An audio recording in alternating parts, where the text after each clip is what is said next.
नमस्कार, मैं हूं आपके साथ अनुष्का और आप देख रहे हैं दी हरियाणा टॉप। आइए बढ़ते हैं आज की खास खबर की ओर। अपने व अपनी पार्टी के धुर विरोधियों को पूर्व मंत्री और झज्जर की कांग्रेस विधायक गीता भुक्कल शुक्रवार को मीडिया के सामने एक ही बयान में निपटा गई। सबसे पहले तो उन्होंने इनेलो नेता अभय चौटाला के उस बयान का बड़ी ही माकूलता से जवाब दिया, जिसमें अभय चौटाला ने कांग्रेस पार्टी पर सबसे पहले हरियाणा में वोट चोरी की थी। अभय ने कहा था कि साल 1982 में कांग्रेस के भजन लाल ने चौधरी देवीलाल में विधायक तोड़कर एक तरह से वोट चोरी से ही अपनी कांग्रेस की सरकार बनाई थी। भुक्कल ने अभय चौटाला के इसी बयान का जवाब देते हुए कहा कि उन पर भाजपा के लिए काम करने का आरोप लगाया। उन्होंने कहा कि बेशक अभय चौटाला व उनकी पार्टी विपक्ष में है, लेकिन आज भी वह केवल और केवल भाजपा की राजनीति चमकाने के लिए ही काम कर रहे हैं। पूर्व मंत्री भुक्कल अपने विस क्षेत्र में विभिन्न सामाजिक कार्यक्रमों में शिरकत करने के दौरान मीडिया के सवालों का जवाब दे रही थी। उन्होंने कुलदीप बिश्नोई के उस बयान पर भी कटाक्ष किया, जिसमें कुलदीप बिश्नोई ने कांग्रेस के नए अध्यक्ष को भ्रष्टाचारी बताया है। भुक्कल ने कहा कि यह कुलदीप बिश्नोई नहीं बल्कि उनका दर्द बोल रहा है, कारण कि कांग्रेस अध्यक्ष राव नरेंद्र यादव पहले कुलदीप बिश्नोई के साथ ही रह चुके हैं और अब वह कांग्रेस के अध्यक्ष हैं। पूर्व मंत्री ने उम्मीद जताई कि कांग्रेस के नए अध्यक्ष कांग्रेस की मजबूती के लिए काम कर रहे हैं और आने वाले समय में वह कांग्रेस पार्टी और संगठन की मजबूती और बेहतरी की ओर अग्रसर करेंगे।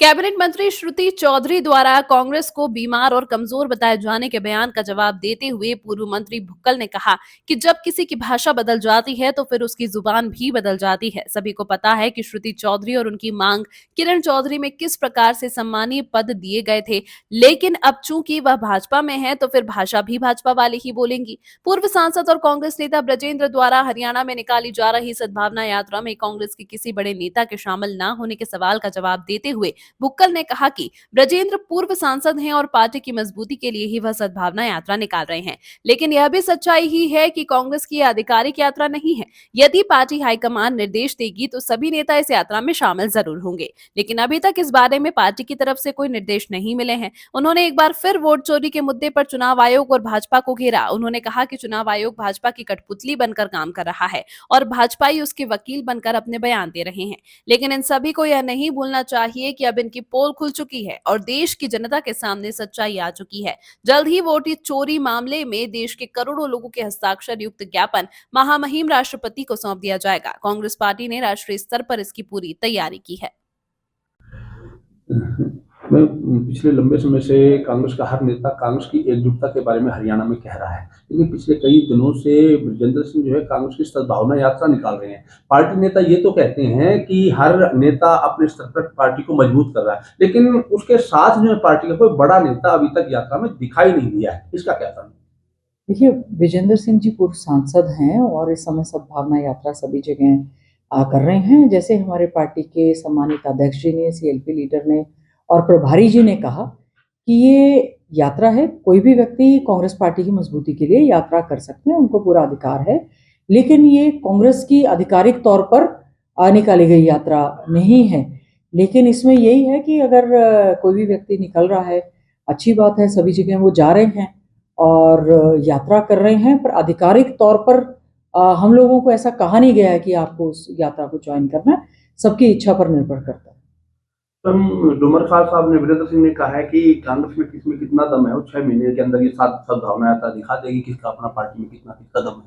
देखिए, चौधरी वीरेंद्र सिंह जी कांग्रेस पार्टी के बहुत ही वरिष्ठ नेता हैं और वो और पूर्व सांसद विजेंद्र सिंह जी यात्रा निकाल रहे हैं। मेरा तो मानना ये है कि जब भी कोई व्यक्ति कोई यात्रा, ये विषय जो है हमारा जो सीएलपी की मीटिंग हुई उसमें भी पूरी तरह से आया था और सभी ने, हमारे जनरल सेक्रेटरी इंचार्ज को ये कहा विधायकों को, या तो आप हमें आदेश कर दें कि आपको सब इस यात्रा में जाना है, या फिर आप खुद कह रहे हैं कि वो आधिकारिक नहीं है। तो इस बीच में असमंजस की स्थिति में काफी लोग फंसे हुए हैं। कुलदीप बिश्नोई जी का बयान आया है, उन्होंने कांग्रेस अध्यक्ष को लेकर के कहा है कि कांग्रेस पार्टी ने भ्रष्टाचारी को अपना अध्यक्ष बना दिया है। उनका जो सीएलयू वाली जो सीडी है वो सबके सामने आई है, वो किस प्रकार का बयान अदा करती है। कुलदीप बिश्नोई जी का दर्द बोल रहा होगा, उनके साथी थे, कांग्रेस पार्टी में आ गए, मंत्री रहे और आज हमारे कांग्रेस पार्टी के सम्मानित वो राव नरेंद्र जी जो है वो अध्यक्ष हैं। उम्मीद करेंगे वो मजबूती के साथ कार्य करें और कुलदीप बिश्नोई जी भी वरिष्ठ भाई हैं हमारे, वो भी अपना स्थान जिस पार्टी में है अच्छे ढंग से अपना कार्य करने का काम करें, ऐसी मेरी सोच है। मंत्री हैं कैबिनेट मंत्री श्रुति चौधरी, उन्होंने कांग्रेस पार्टी को कमजोर और बीमार पार्टी बताया है। कोई बात नहीं, आज के समय में वो भारतीय जनता पार्टी की कैबिनेट मिनिस्टर हैं, अपनी जिम्मेवारियों का अच्छे ढंग से निर्वहन करने का काम करें। जिस समय कांग्रेस पार्टी में किरण चौधरी जी थी, उनको कैबिनेट मिनिस्टर की बात हो, चाहे सीएलपी की बात हो या संगठन में काम करने की बात हो, हर सम्मानित पद पर उनको दिया गया। आज वो भारतीय जनता पार्टी की सदस्य हैं, मंत्री हैं, तो साफ सी बात है, विरोधी होने के नाते वो कांग्रेस पार्टी पर कटाक्ष तो जरूर करेंगी। लेकिन कांग्रेस, आदरणीय राहुल गांधी जी हमारे लीडर ऑफ ऑपोजिशन है, हमारे नेता है, आदरणीय खड़गे जी हमारे राष्ट्रीय अध्यक्ष हैं, उनके नेतृत्व में बहुत ही मजबूती के साथ कार्य कर रही है। और भारतीय जनता पार्टी की ने जिस प्रकार से संविधान और संवैधानिक संस्थाओं का दुरुपयोग करके सत्ता में वो लोग आ रहे हैं, इसकी जो है पोल खुलनी लगातार जारी है। राहुल गांधी ने वोट चोरी का पूरे देश में अभियान चलाया हुआ है। हरियाणा में भी कांग्रेस पार्टी बड़े स्तर पर अभियान चला रही है, लेकिन उधर इसी अभियान को लेकर के अभय चौटाला जी का बयान सामने। उन्होंने कहा है कि कांग्रेस पार्टी ने ही वोट चोरी की सबसे पहले हरियाणा में शुरुआत की थी, जब चौधरी देवीलाल के बहुमत में होते हुए एमएलए भी जो है ना, उनकी पार्टी के भजन लाल तोड़ करके और अपनी सरकार बना ली थी। अजय चौटाला जी, अभय चौटाला जी तो भारतीय जनता पार्टी के साथ मिलकर अपनी राजनीति कर रहे हैं, जैसे वो बयान देते हैं। अगर वो विपक्ष में हैं तो बीजेपी के खिलाफ बोलें, क्यों कांग्रेस पार्टी के पीछे पड़े हुए? कांग्रेस पूरी मजबूती के साथ लगी है। जिस प्रकार से इलेक्शन कमीशन जो है केंद्र सरकार की कठपुतली बना हुआ है, और आदरणीय राहुल गांधी जी ने एच फाइल्स करके जो कहा है, 25 लाख से ज़्यादा वोटर्स जो हैं इसमें फर्जी पाए गए हैं। एक मॉडल, ब्राज़ील की मॉडल इतने 10 बूथों पे जाके 22-22 वोट डालकर आ जाती हैं, तो क्या इस पे इलेक्शन कमीशन को संज्ञान नहीं लेना चाहिए? क्या उनको सफाई नहीं देनी चाहिए? क्या कारण है कि लोकदल के लोग जो हैं या जजपा के लोग हैं, चाहे दूसरी पार्टी के लोग आ रहे हैं, क्या कारण है कि भारतीय जनता पार्टी के लोग उनके वकील बनकर आ रहे हैं? क्या कारण है कि वो इलेक्शन कमीशन से क्यों नहीं पूछते कि हम लोग केवल 22,000 वोटों से हरियाणा में हमारी सरकार गई, जिसमें हम लोग पूरी तरह से सारे सर्वे, चाहे वो मीडिया का सर्वे था, चाहे कोई सट्टा बाजार था, कोई जनरल पब्लिक थी, सभी ने सर्वे बताया। और साथ ही साथ में पोस्टल बैलेट वोट्स में 73 सीटों से ज़्यादा नतीजे जो आ रहे थे, उससे तय था कि हरियाणा में कांग्रेस पार्टी की सरकार बनेगी। लेकिन इलेक्शन कमीशन के साथ साठगांठ करते हुए भारतीय जनता पार्टी ने यहाँ पर सरकार बनाने का काम किया। अच्छा होता कि अभय चौटाला जी ये बताते कि मुख्यमंत्री जी से वो पूछें कि क्या व्यवस्थाएं हो गई हैं, चिंता करने की आवश्यकता नहीं है। सब लोगों को तो चिंता थी कि इस बार उनकी सरकार नहीं आ रही और कांग्रेस पार्टी की सरकार आ रही है, लेकिन वो खुश थे। ये बताता है कि पूरी तरह से आज का इलेक्शन कमीशन जो है सरकार के अंडर रहकर, ऑटोनोमस बॉडी ना होकर, संवैधानिक संस्था होने के बावजूद भी भारतीय जनता पार्टी की सरकार के अंडर वो कार्य कर रहा है। यही कारण है वोट चोरी अभियान पूरे देश भर में चलाया। इसको लेकर आदरणीय राहुल गांधी जी ने और हमारे महागठबंधन के सभी साथियों ने वहां पर जो है यात्राएं करने का काम किया। और अब हमने जो है वोट चोरी का हस्ताक्षर अभियान, करोड़ों की संख्या में हस्ताक्षर अभियान हुए हैं, जो कि हम लोग सौंपने का राष्ट्रपति जी को काम करेंगे। और साथ ही साथ में कल जो है इलेक्शन कमीशन के जो कमिश्नर हैं ज्ञानेश जी, उनका पुतला सारे देश भर में फूका गया, हरियाणा में भी फूका गया है। तो क्यों भारतीय जनता पार्टी के नेता उनके वकील बनकर आ रहे हैं? वो क्यों नहीं प्रश्न उठाते कि भाई इसमें इलेक्शन कमीशन कहीं ना कहीं गड़बड़ कर रहा है? और जब एक एक चीज तथ्य के साथ बता दी गई है, तो क्यों नहीं मीडिया भी जाकर इस बात की तह तक जाता कि एक घर में 50-50 वोट, एक घर में 500 वोट, कह रहे जी मंदिरों में बन गए, कोई एड्रेस नहीं है, जीरो एड्रेस पर 50-50 वोट। पूरी तरह से मिली भगत के साथ ये सरकार बनी है। ये सरकार पूरी तरह से असंवैधानिक बनी हुई सरकार है आज के समय में हरियाणा की।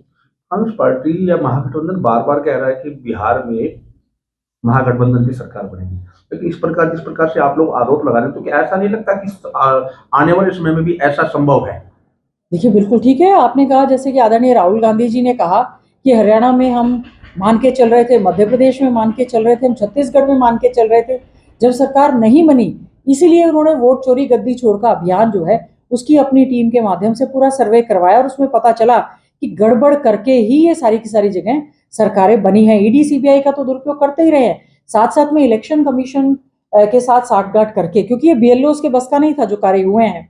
मैं सुन रही थी कुछ बीजेपी के नेताओं को और इलेक्शन कमीशन के कुछ साथियों को कि फिर इनके इलेक्शन एजेंट क्या कर रहे थे। क्या एक छोटा सा इलेक्शन एजेंट जो अंदर बैठकर वोट डलवा रहा है, इलेक्शन कमीशन की इतनी बड़ी साजिश का बेचारा पर्दाफाश कर सकता है? ये जिम्मेवारी बनती है सुओ मोटो सुप्रीम कोर्ट पे संज्ञान इस पर लेना चाहिए, उनको नोटिस देने का काम करना चाहिए। जो एसआईआर करवाया गया था बिहार में, उसके बाद कितने लोग वो हैं जिनके की वोट काट दिए गए थे और उनके वोट बने हैं। और इसमें भी जो तथ्यों के आधार पर आदरणीय राहुल गांधी जी ने पूरा डेटा दिया है, सुप्रीम कोर्ट इसका संज्ञान भी ले और साथ ही साथ में इलेक्शन कमीशन को भी पूरी तरह से इसका नोटिस दिया जाना चाहिए और उनको सफाई देनी चाहिए। उनको सफाई देनी चाहिए कि हमारे पे एलिगेशन लगाए जा रहे हैं।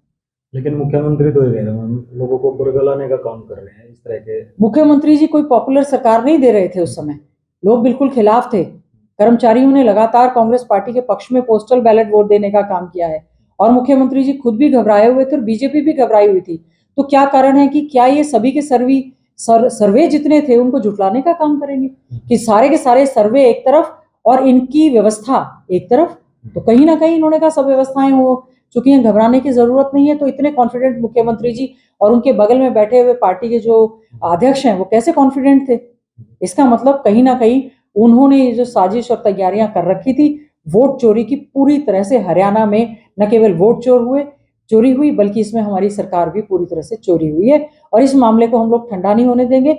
सड़क से लेकर संसद तक, सड़क से लेकर विधानसभा तक हम इस आवाज को मजबूती से उठाने का काम करेंगे। इस अंक में फिलहाल इतना ही। इसी तरह की खबरों के लिए देखते रहिए दी हरियाणा टॉप।